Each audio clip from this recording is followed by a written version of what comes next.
Hey guys, this is Preeti. Welcome back to my channel. Last part में हमने देखा cotton finally एन के ग्रिप से आजाद हो चुका है। वो जंगल के रास्ते से सेलिम से दूर जाने की कोशिश कर रहा है, बहुत दूर, और एन उसे रोकने की कोशिश कर रही है। वो फिजिकली तो उसे और कंट्रोल नहीं कर सकती, मगर मैनिपुलेट जरूर कर सकती है, जिससे कॉटन उसके पास वापस आने पे मजबूर हो जाए। एन हर तरह से कोशिश करती है, उसे डराती है, धमकाती है, सिड्यूस करती है, प्यार जताती है, सब कुछ करती है, मगर कॉटन रुकता नहीं। वो बॉस्टन जाने का डिसाइड कर चुका है, जहां वो सबको इन्फॉर्म कर देगा सेलिम में क्या हो रहा है। एन बहुत डर जाती है। उसे पता है अगर लीजन को पता चल गया तो वो कॉटन को मार डालेगा। वो बात को छुपाने की कोशिश करती है, मगर किसी तरह सेबेस्टियन को पता चल जाता है और वो लीजन को बता देता है। उन्हें कॉटन का कुछ करना होगा, नहीं तो अगर वो बॉस्टन तक पहुंच गया तो ईदर लीजन उन्हें मार डालेगा और प्यूरिटन्स उन्हें जला देंगे।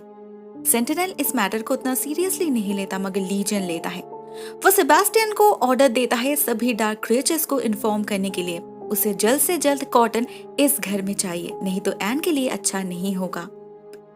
उधर हम जॉन को देखते हैं। बिली को वो अकेला नहीं छोड़ सकता था, इसीलिए वो भी उस ट्रुप का पीछा करता है।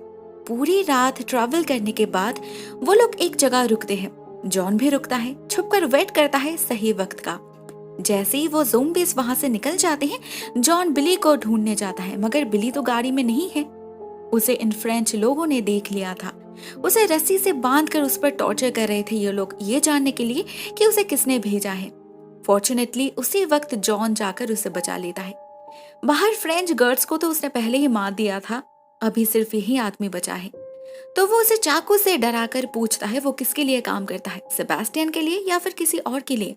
जॉन उससे वो रेड मर्क्यूरी भी छीन लेता है, जिससे ये आदमी डर जाता है, कहता है ये एक्सप्लोसिव है। लेकिन उनका मेन प्लॉट जानने से पहले ही वहाँ सारे ज़ोंबीज वापस आ जाते हैं। जॉन और बिली पर हमला कर देते हैं। ये लोग तो ऑलरेडी डेड है, तो उन्हें मारने के लिए उनके शरीर के टुकड़े टुकड़े करने होंगे।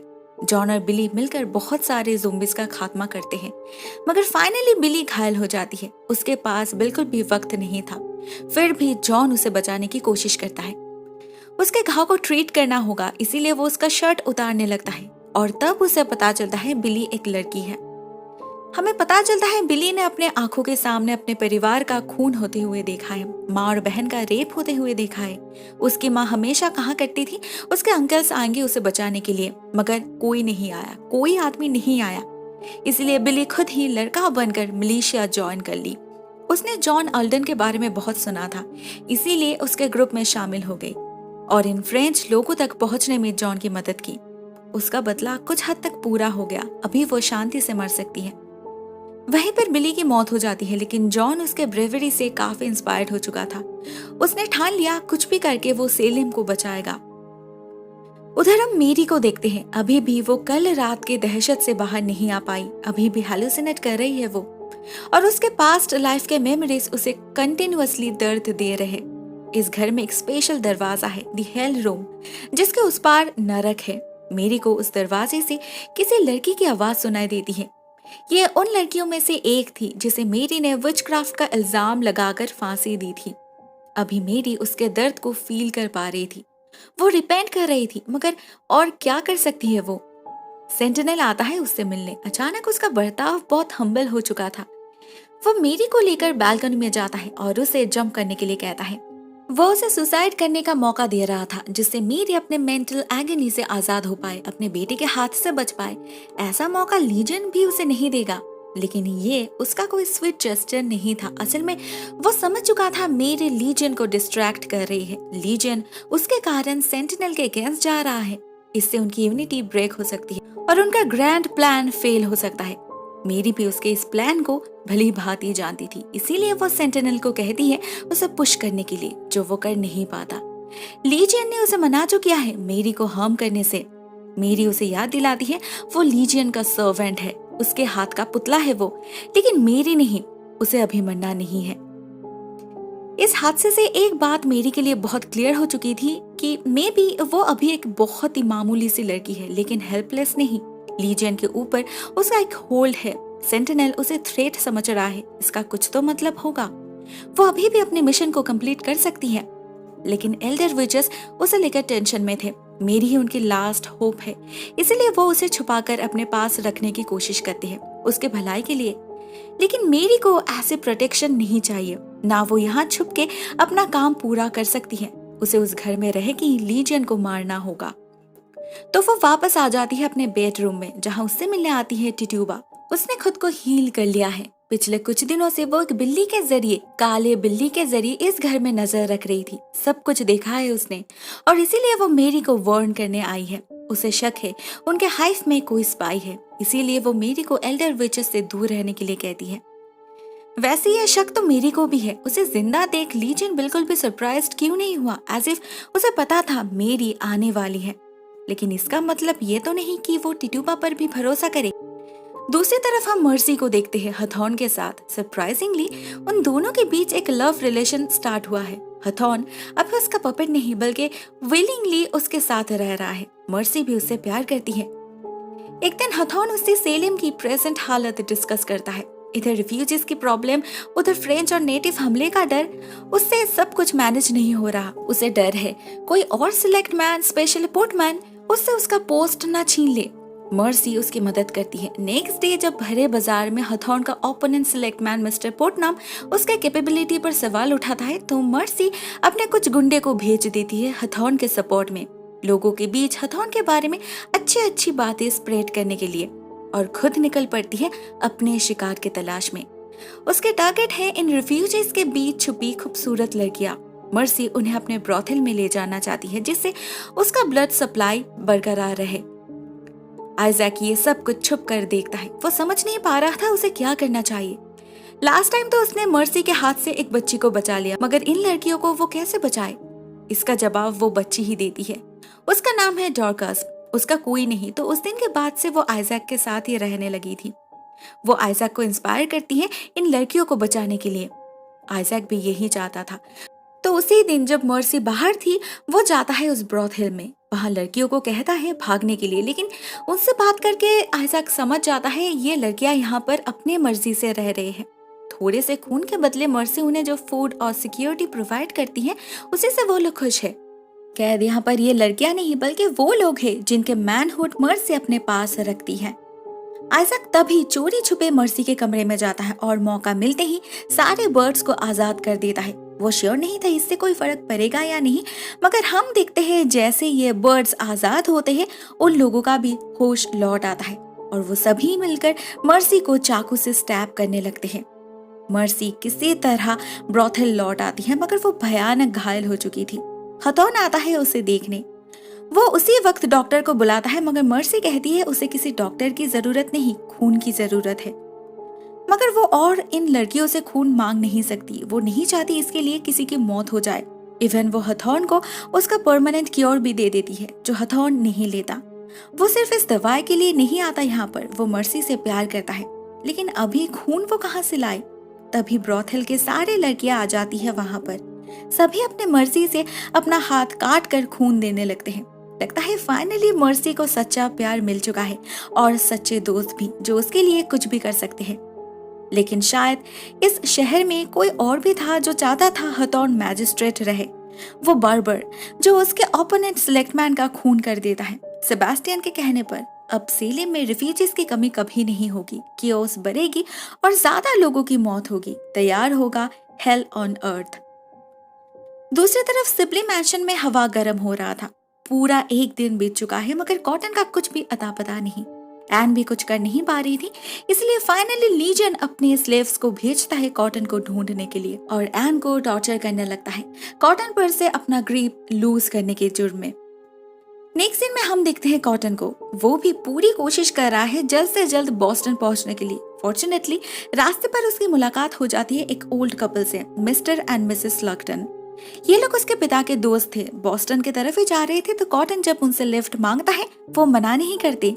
लेकिन कुछ देर बाद ही हमें पता चल जाता है उनका इंटेंशन बिल्कुल भी सही नहीं है। ये लोग भी असल में विचेस है। उन्हें सेबास्टियन से खबर मिल चुकी थी कॉटन के बारे में, तो अभी वो लोग कॉटन को बेहोश करके अपने घर ले जाते हैं। मिसेस लक्टन डार्क लॉर्ड को इम्प्रेस करने के लिए कॉटन के मांस से एक डिलीशियस डिश बनाकर उन्हें गिफ्ट करना चाहती है। इसीलिए वो कॉटन के हाथ पैर बांध के किचन टेबल पर सुला देती है। कुछ मिक्सचर रेडी करने लगती है। मगर इसी बीच उसके हस्बैंड आकर उसके प्लान में पानी फेर देता है। कहता है कॉटन को जिंदा भेजना चाहिए, क्या पता उसके लिए लीजन का क्या प्लान है।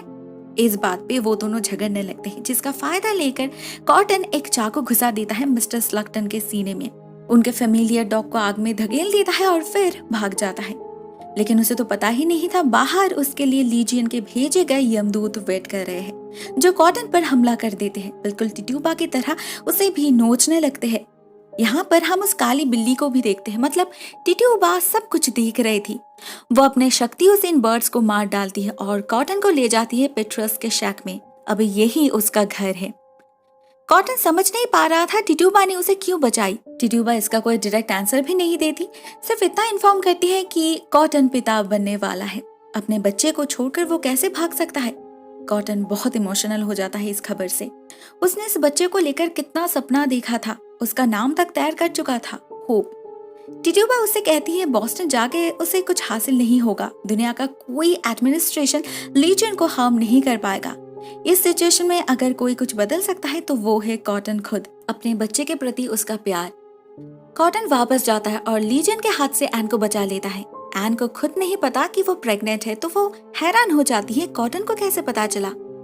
कॉटन उसे टिट्यूबा के बारे में कुछ नहीं बताता, सिर्फ इतना कहता है कि ये उसका इंस्टिंक्ट है।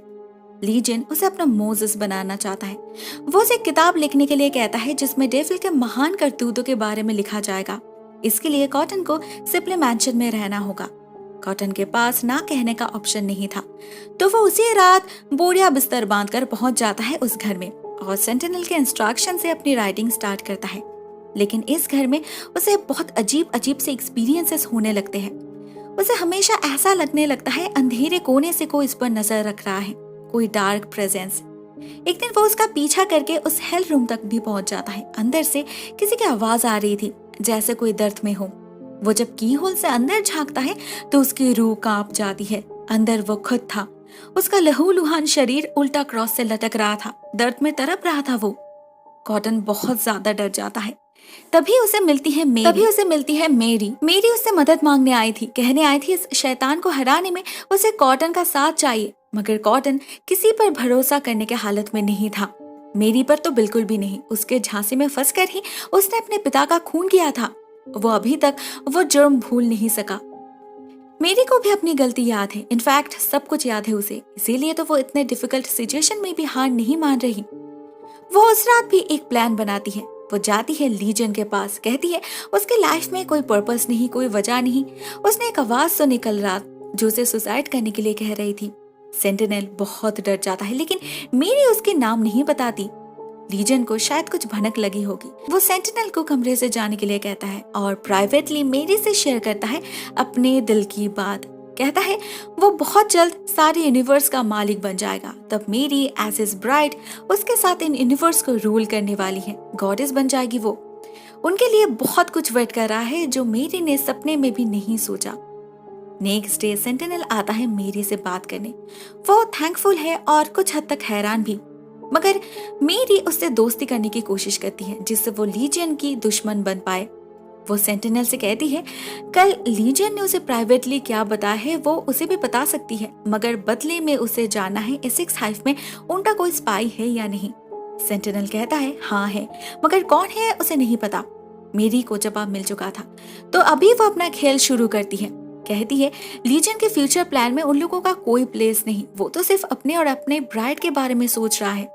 सेंटिनल बहुत गुस्सा हो जाता है। उसने और उसके ब्रदर्स ने लीजन के सपोर्ट में गॉड को बिट्रे किया, उनके फादर को उसके अगेंस्ट गया, लाखों सालों तक नरक के आग में जलता रहा। अभी भी वो लोग वहाँ इम्प्रेजेंट है और ये लीजन यहाँ सिर्फ अपने बारे में सोच रहा है। उन्हें आजाद करने का कोई प्लान नहीं है उसके पास।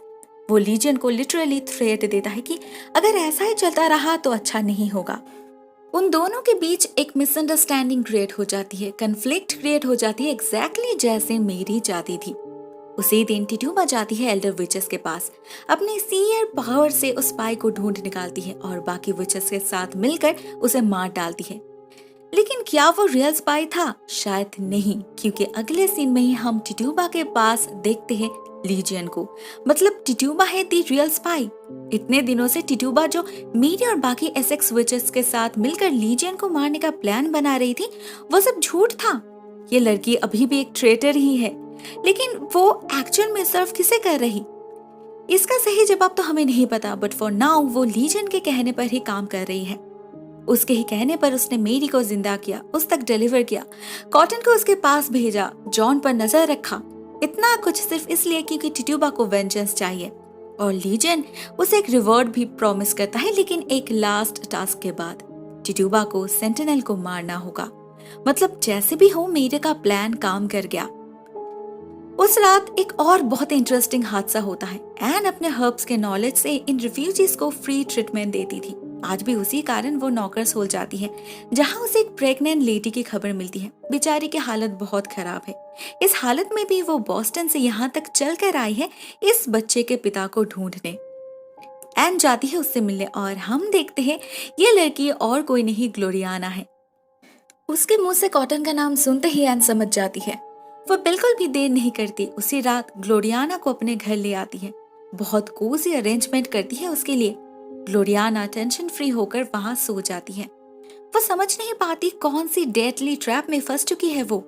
एन उसे अपने सीक्रेट सैंक्चुअरी में कैद कर चुकी है। गॉड नोस उसका प्लान क्या है।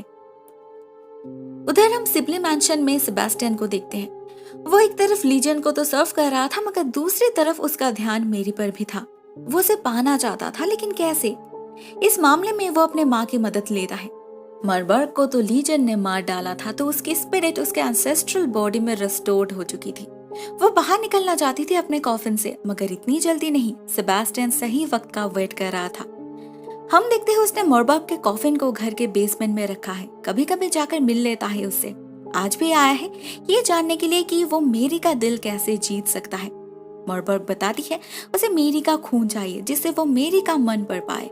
सेबेस्टियन देता है उसे खून और मरबर्ग उसे आगे का प्लान बताती है। हम देखते हैं सेबेस्टियन उस रात मेरी को उसकी सारी ड्रेसेस और ज्वेलरीज वापस कर देता है, उसे इम्प्रेस करने के लिए। नेक्स्ट डे जब लीजन ये देखता है तो वो भी बहुत खुश हो जाता है। कहता है ब्लैक संडे आने वाला है, फाइनली उनका प्लान फुलफिल होगा। अभी तो एंजॉय करने का सही वक्त है, क्योंकि ब्लैक संडे उनका वेडिंग डे होने वाला है। बाकी पृथ्वी के लिए सब कुछ खत्म हो जाएगा, उनके लिए एक न्यू स्टार्टिंग होगा। जिंदा रहेंगे सिर्फ वो लोग जो लोग इस घर में होंगे, बस और 5 दिन। कॉटन बहुत घबरा जाता है ये सब सुनकर। वो भागता है एन को इन्फॉर्म करने, लेकिन एन कैसे आ सकती है? ग्लोरियाना के साथ उसका काम पूरा जो नहीं हुआ। वो उसी रात से अपने प्लान को अंजाम देने की तैयारी करने लगती है। एक मिक्सचर बनाने लगती है। सारे इंग्रेडिएंट्स तो उसके पास थी, सिर्फ ग्रेव अर्थ नहीं। रात के अंधेरे में वो जाती है ग्रेवयार्ड मिट्टी लेने, मगर इस पूरे वक्त उसे कॉन्स्टेंटली फील होता है कोई उस पर नजर रख रहा है, कोई डिमोनिक फिगर। वो भागकर घर आ जाती है, एक लिक्विड रेडी करती है और जा पहुंचती है ग्लोरियाना के पास। कहती है ये दवाई उसके लेबर पेन को सूद करेगी। ग्लोरियाना मना नहीं करती, क्योंकि उसे एन का असलियत नहीं पता। उसने जब लास्ट टाइम उसे देखा था तब एन एक भोली भाली लड़की थी, एक इनोसेंट सोल। लेकिन अभी तो सब कुछ बदल चुका है। उसकी वो सोल काली पड़ चुकी है। एन उसके पेट पे मसाज करने लगती है, उसे नेकेड करके खुद नेकेड होके लेट जाती है उसके पास, उसके बेली को टच करके। और बस कब ग्लोरियाना का बेबी एन के वोम्ब में ट्रांसफर हो गया, ग्लोरियाना को कुछ समझ ही नहीं आया।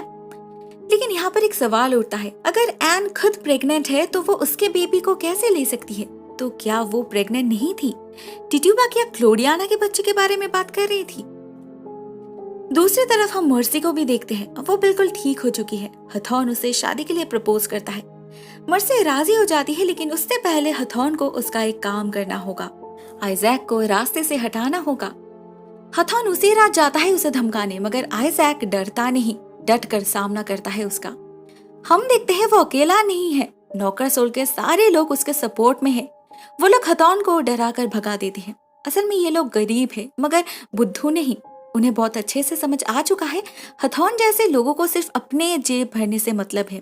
इन लोगों के लिए वो कुछ नहीं करने वाला, बल्कि आइजैक करता है, उन्हें प्रोटेक्शन देता है, उनके लिए सवाल उठाता है। तो अभी से वो लोग आइजैक को ही अपना लीडर बना लेते हैं। उधर हम देखते हैं जॉन वापस आ चुका है सीलेम में रेड मर्क्यूरी के साथ। वो हथॉर्न को डायरेक्टली तो कुछ नहीं बताता, सिर्फ इतना कहता है सीलेम बहुत बड़े खतरे में है, उन्हें एक ट्रुप रेडी करना होगा 24/7 प्रोटेक्शन के लिए। वो घर जाता है जहां से मिलने आती है टिट्यूबा। उसका कुछ काम है जॉन से, मगर उससे पहले जॉन मेरी से मिलना चाहता है। टिट्यूबा मीटिंग अरेंज करती है जहां जॉन उन्हें ये रेड मर्क्यूरी दिखाता है। कहता है सेबेस्टियन को इसके बारे में सब पता है, लेकिन बाकी का प्लान कैसे पता करे। मेरी ये रिस्पॉन्सिबिलिटी अपने ऊपर ले लेती है। उसके पास एक ही रास्ता है उससे बात उगलवाने का, उसे सेबेस्टियन को सीड्यूस करना होगा। जॉन तो बिल्कुल भी राजी नहीं होता, लेकिन और कोई ऑप्शन भी तो नहीं। मेरी उसी रात सेबेस्टियन को सीड्यूस करने की कोशिश करती है। उसके दिमाग में इस बात को डाल देती है कि वो भी सेबेस्टियन को पसंद करती है, मगर लीजियन उन्हें कभी एक नहीं होने देगा। लेकिन ये सेबेस्टियन भी काफी स्मार्ट है। वो जानता है मेरी जो भी कहे, लेकिन जॉन से वो अभी भी प्यार करती है, तो उसकी लॉयल्टी साबित करने के लिए वो मेरी को लेकर जाता है जॉन के घर। उसके सामने उससे इंटीमेट होने पर मजबूर करता है इंटेंशनली, जिससे जॉन के दिल में दिमाग में उसके लिए शक पैदा हो जाए। क्या उसका प्लान सक्सेसफुल होगा?